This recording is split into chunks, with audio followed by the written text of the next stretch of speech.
Good morning, students. Beta, up to yesterday, we have completed our previous chapter number 12. I hope you have written the question answer of that chapter in your fair notebook.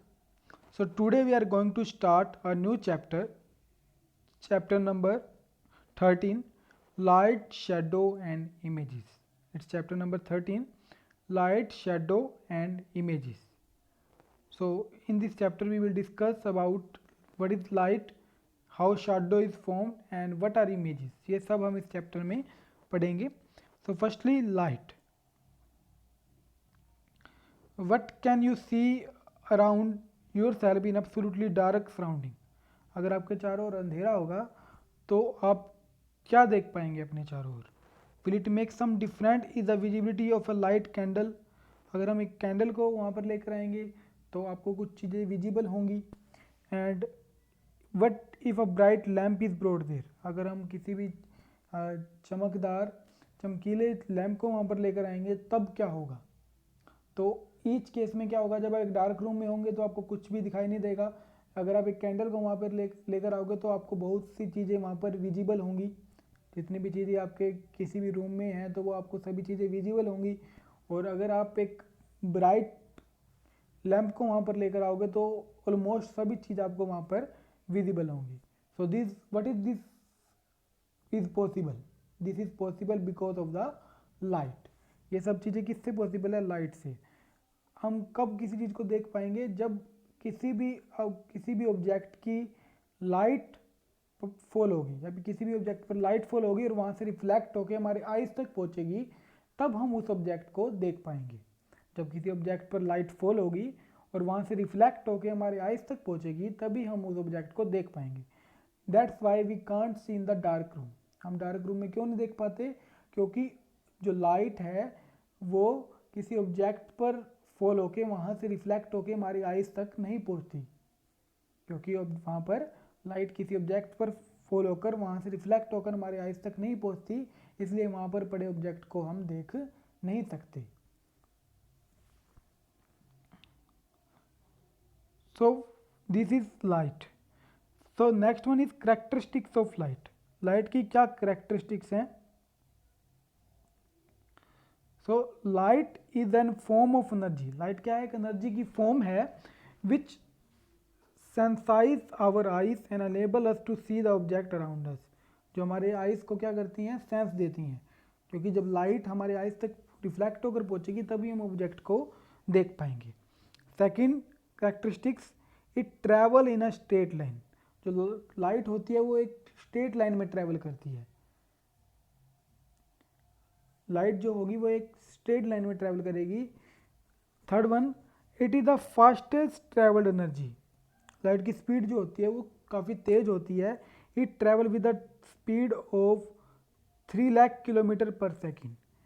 Speed जो है, जो light की speed होती है वो एक second में वो 3 लाख किलोमीटर ट्रैवल कर सकती है वैक्यूम में. In air also the speed of light is almost the same. जितनी वैक्यूम में लाइट की स्पीड होती है उतनी ही एयर में होती है. So no object can travel a such a high speed under ordinary condition. तो लाइट की स्पीड जो होती है वो सभी ऑब्जेक्ट से ज़्यादा होती है. कोई और ऑब्जेक्ट इतनी स्पीड से ट्रैवल नहीं कर सकता. सिर्फ लाइट की स्पीड जो होती है वो 3 लाख किलोमीटर पर सेकेंड होती है. 1 किलोमीटर में लाइट 3 लाख किलोमीटर तक ट्रैवल कर सकती है. Light as perceived by us, it actually made up of 7 different color combined together. जो लाइट जो हमारे तक पहुंचती है वो 7 कलर का मिक्सचर होता है. जो लाइट हमारे तक पहुंचती है it is a mixture of 7 colour. इसमें एक लाइट में जो होते हैं वो 7 कलर छिपे होते हैं. Light is also life generating energy on the earth. Light जो होती है हमारे लाइफ को भी लाइफ जनरेटिंग एनर्जी भी प्रोवाइड करवाती है. जैसे कि photosynthesis is the process manufactured of food by green plants in the presence of sunlight. जो प्लांट फोटोसिंथेसिस प्रोसेस करते हैं वो भी वो सन की लाइट से करते हैं. तो अगर लाइट नहीं, सनलाइट नहीं होगी तो प्लांट को फूड नहीं मिल पाएगा. अगर प्लांट को फूड नहीं मिल पाएगा तो वहाँ से हमको फूड नहीं मिल पाएगा. तो सब कुछ जो है वो लाइट पर डिपेंड रहता है. and also plant give out oxygen during this process which is used by breathing by all living things. और अगर फोटोसिंथेसिस प्रोसेस नहीं होगी तो प्लांट कार्बन डाइऑक्साइड का यूज़ करके हमें ऑक्सीजन नहीं दे पाएंगे, और अगर प्लांट हमें ऑक्सीजन नहीं दे पाएंगे तो हम ब्रीथिंग नहीं कर पाएंगे. So that's why this all are related to each other. ये सभी चीज़ें एक दूसरे के साथ रिलेटेड हैं. After that sources of light. Light की क्या सोर्स हैं? Where does light come from. Light कहाँ से मिली हमें? We all know that the sun is the main source of light. Light का मेन सोर्स क्या है? सन है. और आवर प्लैनेट द अर्थ. हमारे अर्थ पर लाइट का सबसे बड़ा सोर्स क्या है? सन. सन से ही हमें लाइट मिलती है.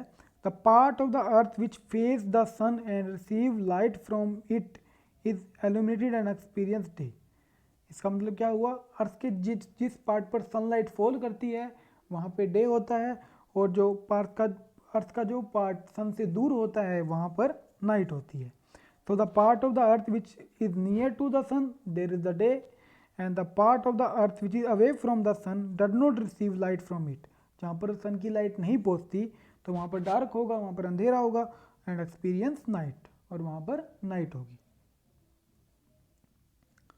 The sun is a natural body that emits light out of its own. सन एक ऐसी बॉडी है जिसकी अपनी लाइट होती है.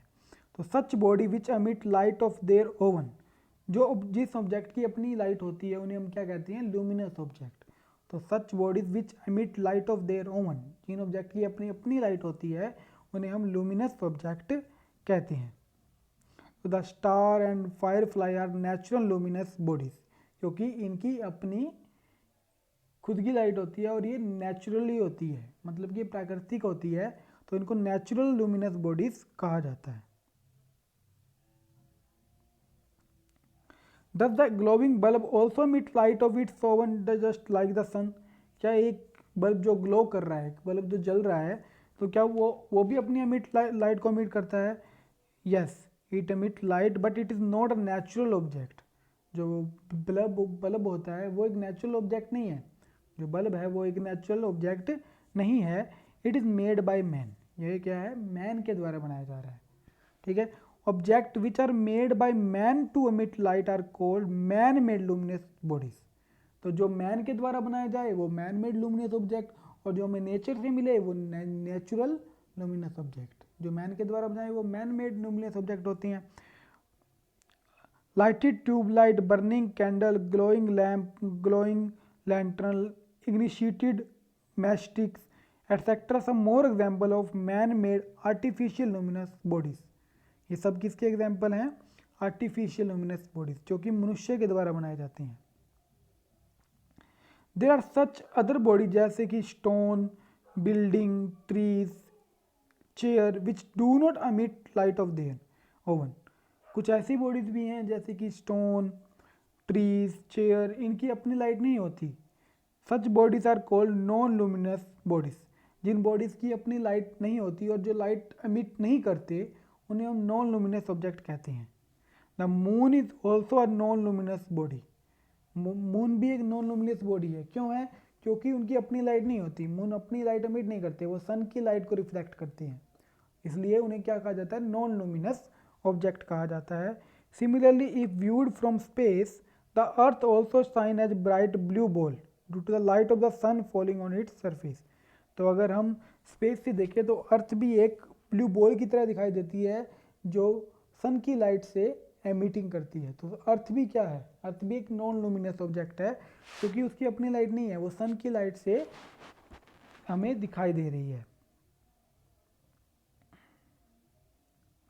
तो here is tell why does the moon appears bright is a non luminous body. Moon को नॉन लुमिनस बॉडी क्यों कहा जाता है? इट appears bright, क्योंकि हमें ब्राइट क्यों दिखता है?